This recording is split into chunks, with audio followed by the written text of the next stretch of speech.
Oh.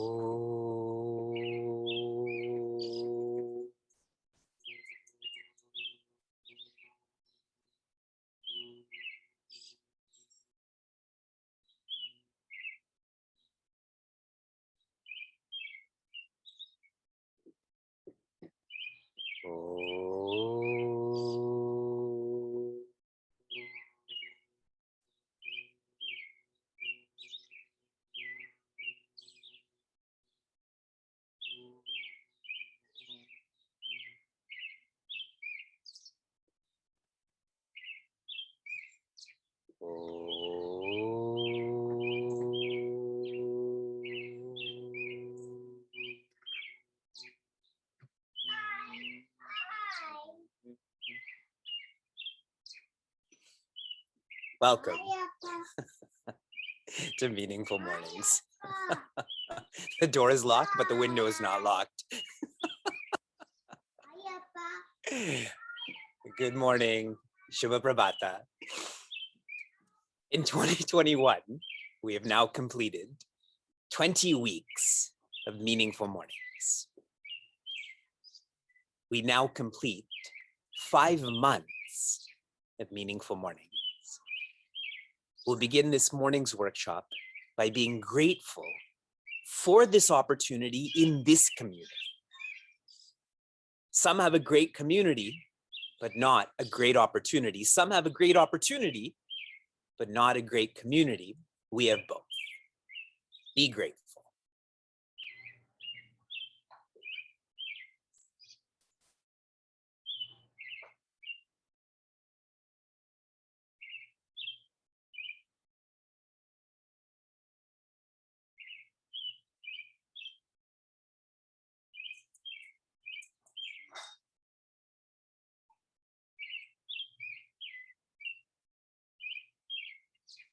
Sarve santu niramayaha.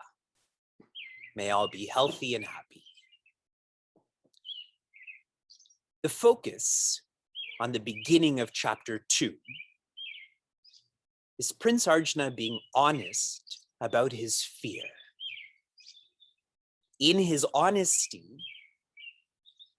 he offers to Sri Krishna the sense of being a disciple.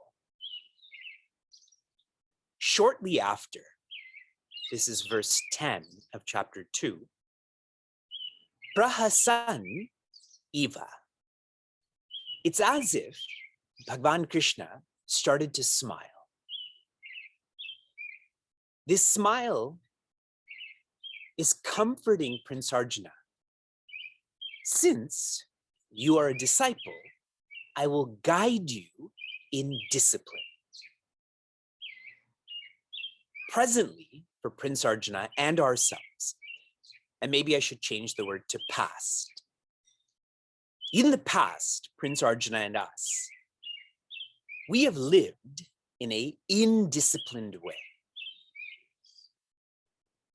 And the greatest gauge of this is the sense of fear or anxiety in our lives. That's the past.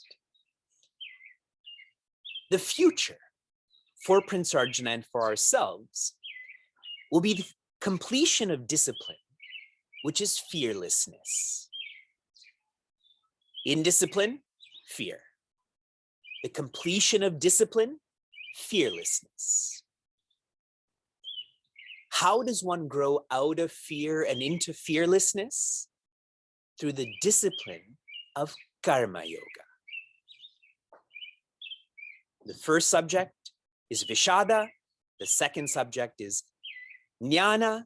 Now the third subject is Karma. These are all yogas, all sciences. Karma yoga is the bridge, is the discipline for us to become who we want to be. Shri Krishna introduces this in verse 39. He continues, verse 40, and many other verses and chapters forthcoming. Neha bikrama nashosti pratyavayo na vidyate Swalpam apyasya dharmasya trayate mahato bhayat na iha.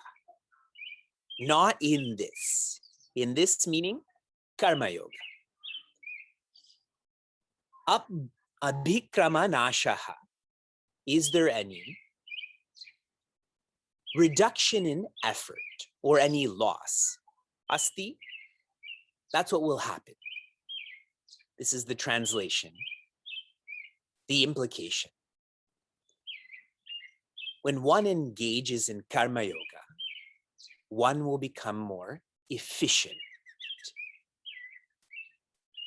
A sign of efficiency is minimum effort. That even if you put in minimum effort, there will be a lot of benefit. Efficiency. And what's beautiful about this, we don't have to change what we're doing, but we have to change why we're doing. How do you change that? You change that in your inner world, with your thoughts, with your bhava. You don't have to learn how to eat with a different hand. You don't have to change your friend circle. That is efficient. This is fully in your control. And relatedly, na vidyate, what will also happen? Pratyavayaha. Pratyavayaha is what comes will be for your benefit. Sometimes when we put in effort, we get what we don't want. But what you do get will be for your welfare. And what is indicated here is effectiveness. Karma yoga is not just efficient, karma yoga is effective. If we analyze our lives, we all have what we want, but rare is the seeker who has what they need. What do we need? Quietude of mind. What do we need? Independent joy. Even with minimum effort, that's the first quarter, there will be maximum evolution. That's the second quarter. The sentiment is restated. Swalpam means with even a little bit. Api asya dharmasya. With even a small amount of, the word dharma here is synonymous with karma yoga. Now, opening this up, I hope you remember how I shared. In the next chapter, Shri Krishna will share what comes from dharma is yajna. So another way to understand karma yoga is karma yajna. This actually may be more relatable. Yajna is made up of two attitudes or two bhavas, and that is arpana and prasada. Arpana buddhi, to have this vision of being dedicated, and prasada buddhi, to have the vision of being accepting. Sharing this in different words. I'm using lots of different words because we have different seekers. Please don't be lost in the words. Find a word that relates to you, that you can personalize. Even if one engages in a minimal amount of dharma. Dharma synonymous with karma yoga. Karma yoga synonymous with karma yajna. Yajna is doing that which is meaningful. In other words, right actions.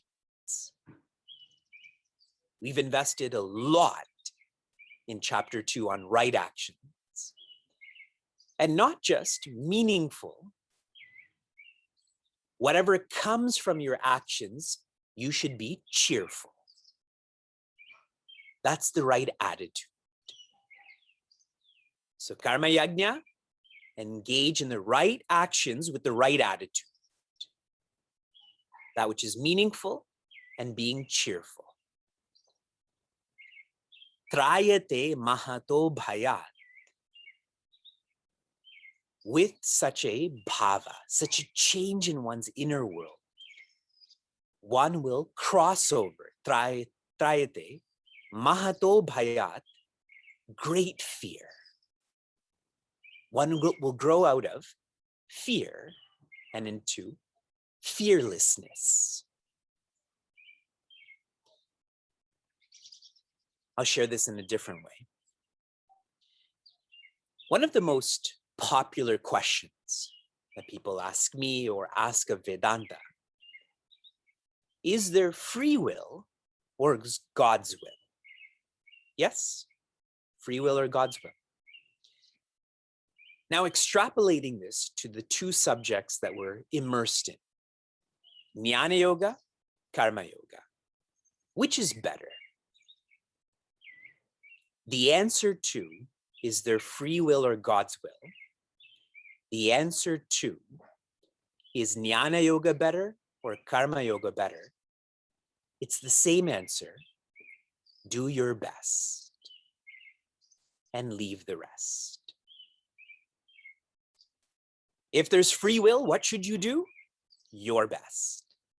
If there's God's will, what should you do? Leave the rest. In Jnana Yoga, how should you act? Do your best. No vastness, no change, no responsibility. In Karma Yoga, leave the rest.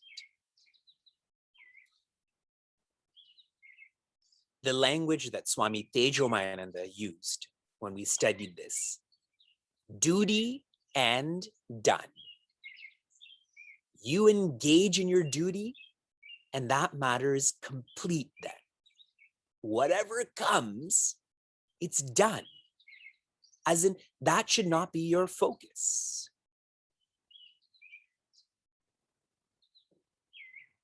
Shri Krishna has given us a broad understanding of Karma Yoga. Naturally, he'll focus on this more. Please remember that Prince Arjuna is feeling dejected right now. He's not even speaking. We haven't heard him for many verses now, dozens. So what Shri Krishna is doing is trying to focus on the benefits of how Prince Arjuna just has to change his inner world a little bit. And all of that fear in him will be purged. It's almost like he's selling Karma Yoga. And we need this. It's almost like telling a child that if you eat your meal, you'll get this dessert. Yes? We'll think more about this. From inspiration to application.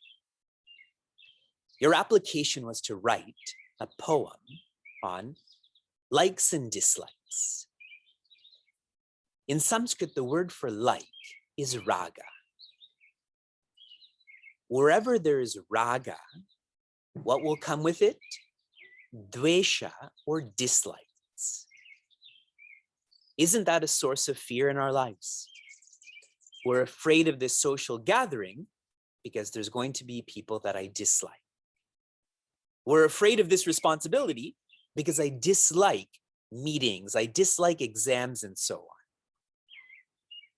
So dvesha is another word for fear. And I had shared with all of you a practice. The less likes you have, the less labels you use, the less likes you'll have, the less limits you'll have. We're infatuated by labels. Name brand clothing, name brand food. We brand other people, our own names. Less labels, less likes, less fear. I'll reference the idea of letting go of likes and dislikes again in chapter 5. It is one of the first and main steps in living like a sannyasi.